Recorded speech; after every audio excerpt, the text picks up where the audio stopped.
Welcome back to Out of the Park Baseball 26 and your playthrough of the Baltimore Bee-Holes, a team where every player has to have a terrible attitude. So, December 11th, and Kyle Tucker gets back to us. We had offered him over $40 million for next year and then around $36-37 million for the rest of his time. He's not interested. He thinks he's worth about $50 million next year and 41.6 thereafter. He says that Arizona has offered him the best deal. It'll be interesting to see what he actually ends up signing for. I don't think Baltimore is sort of the destination he had in mind, and that may be why he's charging us so much. So we're going to let Kyle Tucker go. He has saved us from ourselves. I don't know what I'm going to do with all this money. I will try to find something to do with it. The problem is this. Who's going to play right field? Now, Kyle Isbell, defensively, sure, he can jump in and play right field, and his bat is okay.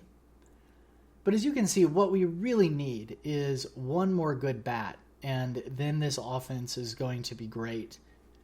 Spencer Torkelson, provided he steps up and plays a little bit. Lars Newbar over at first. Griffin Conine in left. And then, of course, Jackson Holiday, Manny Machado make up the bulk of our offense. I'm not sure if I can find a power hitter, and I'm not sure who's going to play right field if I do. But we will have a little bit of a look around. In the meantime, things are much better on the pitching front. We have an extremely strong starting five. Tarek Skubal, Logan Webb, Grayson Rodriguez, Zach Gallen, and the newly acquired David Peterson. We got him in a nice deal with the Mets. So, with not a lot of options, we may be stuck with a very similar offense to what we had last year, and we'll just have to hope they play much better. So I have checked around, and the closest I can get to acquiring a decent hitter would be Tristan Casas from the Red Sox. A very good hitter, only 25 years old, so maybe a heck of an investment. But when I ask what they want, they don't want anybody in my minor leagues, really. This is going to be the closest. And am I willing to give up Griffin Conine at this point? The only thing bad that's happened to him is he's lost a little power, and of course he lost his ability to play right field, which kind of stinks. But it's not like Casas is a very good defender anyway, so I wouldn't be picking up anything for my defense, just a little bit of bat. And Casas is younger than Conine. This may be something to do. It was tough for me to acquire Conine, and so I really have a tough time letting him go. If I do this, it's definitely Kyle Isbell starting in right field, I think. I'm not sure. I'm going to give this a think, see how Casas would slot into our roster, and we'll get back to it. After further negotiations with Boston, there is another option, and that would be trading Kyle Isbell. So in that case, whether I get rid of Isbell or Conine for Casas is going to be over here at first base. And this is what things would look like. And the name that's here would either be Kyle Isbell or Griffin Conine. So it's a tough call. Let me pull up Isbell and let me pull up Conine so we can compare them. The Conine deal has a very slight added bonus. Boston's willing to throw in $1 million plus a pretty good pitching prospect who meets my criteria. So, Conine, significantly more power, a little bit better eye, better BABIP. Isbell, not going to strike out nearly as much, and maybe a little more gap power. He's going to run the bases much better. But if I go defensive ratings, it's a blowout. Conine can play right field because he's got a 60 arm and 55 range and reasonable error, so that's always good enough to play the position. However, he might be slightly below league average, so he's going to be a little worse on defense, probably a fair bit better on offense unless he has a big old strikeout season. And Isbell is going to be very, very solid as a defender, and maybe good, maybe not so good on offense. Conine was on track to put up more WAR last year for us. Let's look at Isbell. Total WAR through 367 plate appearances, 0.9, whereas Griffin Conine, he put up 1.2 WAR for us in just 223 plate appearances. Maybe batting slightly above expectation for him. Lots of strikeouts, and he doesn't really have room to grow in the avoid Ks. Very, very difficult decision. It's always painful to give up a brilliant center fielder, even if you already have another brilliant center fielder like Brenton Doyle. I think I need the additional power of Casas in my lineup, and if I'm making this move for power, then I think I need to make it for power, and we need to stick with that theme. So, on that note, let's pull up Boston, and let me see. The player I got before was Blake Aida. Okay, they're just throwing him in. That's fine. I might regret this. They're going to keep a very small amount of Tristan's contract. That's fine. Our money's going to stay about the same. Well, let's hold our nose and do it. Goodbye, Kyle Isbell. And the fans are super happy about Casas, which is nice. Man, that one felt dirty. It is now December 15th. We are past the winter meetings and on to the Rule 5 draft. I did protect one player. However, it didn't look like I needed to protect a lot of players this year. Looks like a fairly strong class. I'm not seeing a whole lot of bolded names. Let me go ahead and apply my filter. And yeah, sorting by overall. These are the only real considerations. I don't need somebody who's 2 stars on my active roster. I've already got one of those. So Riley Adams, allegedly a better catcher than Corey Lee. I don't think so. I'm going to go ahead and compare them. So let me go down, pull up Corey Lee, and we will compare these two to each other. The batting is about a wash. Riley Adams might be ever so slightly better. Adams is older, so that's an advantage for Lee.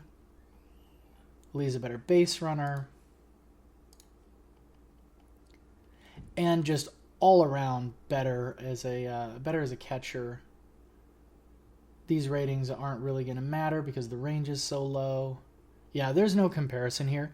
Corey Lee is a much better catcher than Riley Adams, which is interesting that one is 2.5 stars and one is 2 stars.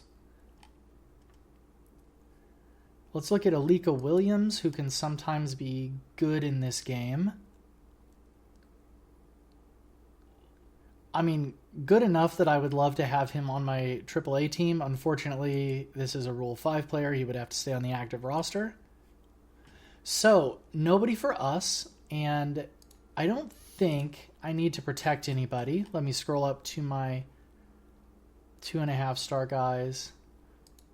Yeah, like this guy in high A. I mean, oh, yeah, he's not even a bad personality. Never mind.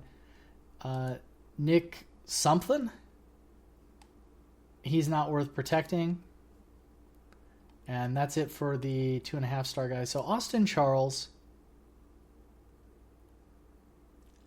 Yeah, again,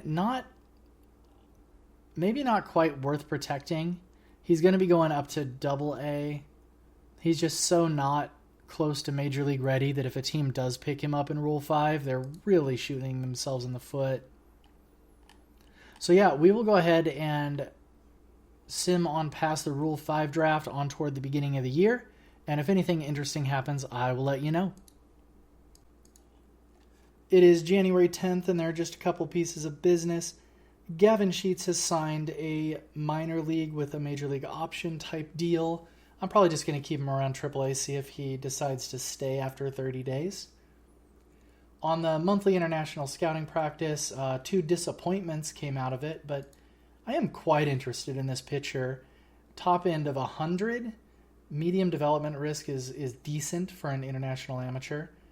And at 16 years old, he's already pitching upwards of 94. And Kyle Tucker update. He is now asking for $47 million from any team in the league except us, and he wants $56 million from us. It's January 15th, and it's time for the International Amateur Free Agent Sweepstakes. Kyle Tucker, speaking of sweepstakes, he signed with Miami for an AAV of $41.75 million. However, next year, he's going to be making as much as Juan Soto and more than Shohei Ohtani. So how about that? What a deal you made for yourself, Kyle. Bo Bichette found a team for a little over $10 million a year. But let's move on over to the International Amateur Free Agents. And I only had 10 guys in my practices, so I am working off of somewhat limited information. The first player who really jumps out at me is Victor Delgado. Let me go ahead and apply my filter. I'm not going to be chasing anybody who has a good personality. Okay, so only 5. That's very interesting. Is that just batters, or is that all players? That is all players. I could have sworn there was a pitcher in here. Let me go ahead and clear this filter. Yeah, I must have messed something up. So Edgar Moreno, who I looked at before in the email, he's looking quite nice. That's who I like best so far. And not really going to mess around with anybody who's not as good. If we move over to the batters, there is, again, really only a few possibilities here. Let's check Oscar Murillo at second base. He can't play a lick, can he? No, we're not interested in him, even with that nice power. Angel Salinas. Man, if he had good defense, but yeah, I can't really do much with a guy like this. Make sure he's not an infielder. Okay. And Victor Delgado. Now, this is more what I'm talking about. These numbers down here, honestly, rancid. Don't like them. But those outfield chops are nice. At 16 years old, he has allegedly 1 star of development, which is very, very good. So I think it's going to be Victor Delgado, and I'm not sure what his demand is. Let's see. 3.8.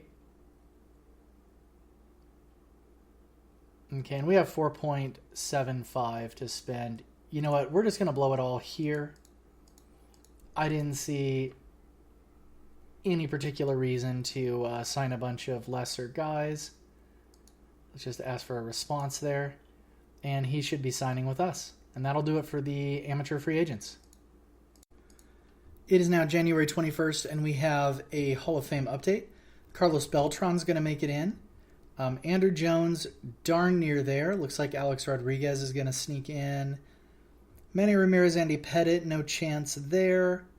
Probably no chance for Bobby Abreu. Burley hung around. David Wright hung around. He should really be doing better in this. And no major surprises here. I know some people are rooting for Chooch and all, but this is about right. So we did get a development update. As you can see, I don't want to spoil too much, but it's your typical mixed bag. And then our financial update, we got a budget increase. $16 million more. I love it, kinda. I mean, what am I going to do with this? I'm sitting on $73 million.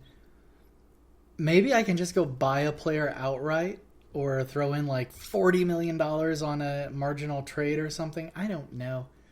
But we'll see if we can put that money to use. And I want to also review I think it's decision history. So the Adley Rutschman deal, not great. The Logan Webb deal, wonderful. The Skubal deal, wonderful. On balance, we're winning the war here. So, yeah, I wouldn't expect our trades to be too amazing. But, yeah, these are pretty good. I'm happy with the value I got for my players. February 18th now, and the long programs that were started on day one have finished.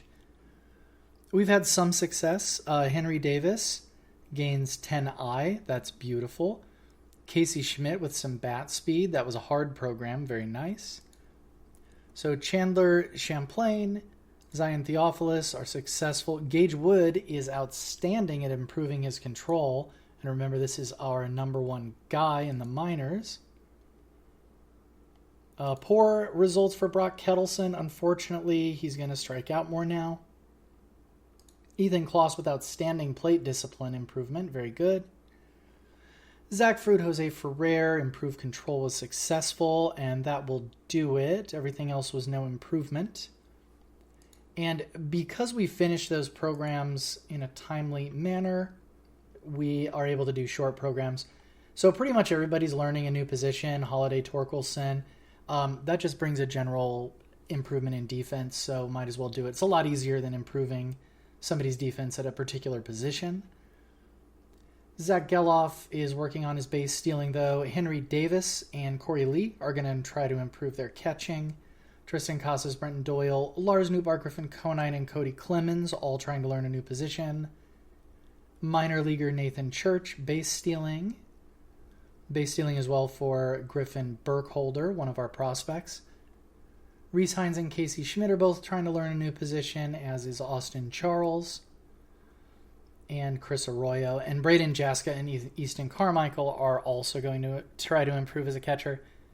If just one of those guys actually makes that catcher improvement, that is a pretty big win. So, mixed results in the development lab so far. I was hoping for a little more success, but we did get some very nice ones. A couple notes before we start spring training. I've invited 59 out of 60 possible players. Basically, everybody in A-ball, high A, double A, and some in triple A who have 2.5 star potential and who qualify for my team are in there. So we'll get them a little bit of that nice experience. Hopefully that can spread the injury risk out a little bit. I don't think it really works like that, but we'll see how that goes. And in development news, we also had a little bit of an issue with David Peterson, who very unfortunately is now only a 2.5 star player. It doesn't show in the scouting screen, but he has lost a bit of movement at some point. But he still looks pretty good, and he is on the verge of being a 3-star player. So let's go into our schedule, and we will play Russian roulette. Okay. I mean, we'll get a pop-up if somebody gets injured. I'm just, you know how it is when you're going through spring training. The injury risk just feels like it's through the roof. I don't particularly care how we perform. I find that it doesn't matter. I think it's just getting them out there.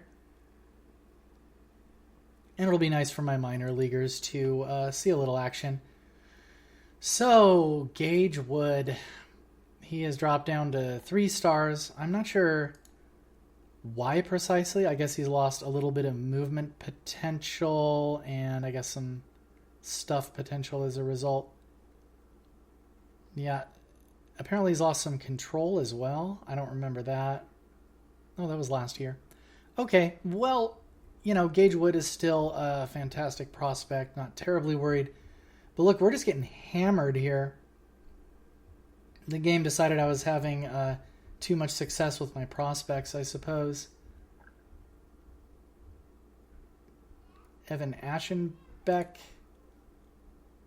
A little success, but he wasn't really a guy I was keeping much of an eye on. A drop in velocity for Chandler Champlain is bad. We knew about Henry Davis improving his eye. Okay, a little bit of good business for Easton Carmichael. And as you can see, mostly pluses. We're seeing a lot of green here. Poor Brock Kettleson got hammered. Yeah, overall that's not too bad. Let's check out this. Oof, that is a rough scouting discovery. Okay, back to the schedule. And Edward Cabrera, moderate 1 week sore elbow. Okay, we'll take it. And spin the wheel.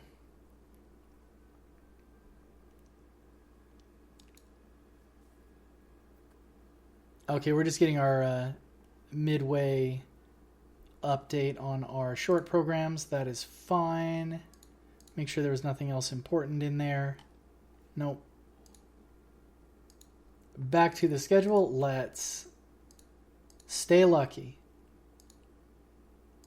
Sim through a week. Oh, nice little winning record. That's fine. Okay. I don't want to jinx it, so I'm not going to say anything. Let's see when our opening day is. The 26th? Okay. Okay, day-to-day injury for Manuel Rodriguez. Not bad at all. We have 3 more days to fade. And we're still healthy. And still healthy. Okay, now we have results of our short program. Trey Sweeney, outstanding quality of contact. Could not ask for anything better, although it looks like it's not going to translate into much of a ratings improvement. Jackson Holiday was outstanding at learning left field. Okay. Sure. That's great, actually. I was hoping he would kind of sneaky learn like third base or first base and get a little bump in the infield, but yeah, getting good outfield ratings is never bad. Spencer Torkelson learned second base, so did that help him as a first baseman? I think probably a little. Zach Geloff. Oh, good. He's bordering on fragile leg proneness now because he couldn't learn how to run the bases. Fantastic, Zach. Nothing for Henry Davis or Tristan Casas. Corey Lee, outstanding catcher improvement. That is something you almost never see. Let's take a look at the new Corey Lee. Okay, this is a 2.5-star guy. I just love it. What a great thing to happen to your backup catcher. Brenton Doyle he's learned first base. I was hoping he would learn another outfield position, but this is fine. Nothing for Lars Nootbaar. Griffin Conine has learned third base. That should help him become a first baseman if we need to. Cody Clemens has learned catcher. Let's see what it is. Okay. You know, not the worst thing, I guess, but it's probably not going to be relevant. Successful base stealing improvement for Nathan Church. We like it. Austin Charles has learned first base. Good for him. That'll help him as a third baseman. Nothing for Braden Jaska or Easton Carmichael. I have trouble with that word. I keep wanting to call him Eastern. And Chris Arroyo was successful in learning left field. Not exactly what we were going for, but we will take it. So, with no significant injuries, make sure nobody's waiting on a diagnosis, and okay results in the development lab, we are looking prime to make a run at it this year, and I'm going to call it a part there. Please come back and join me for the next one as we begin Season 2 and try to take the B-holes all the way. Thanks for watching. Take care, and so long.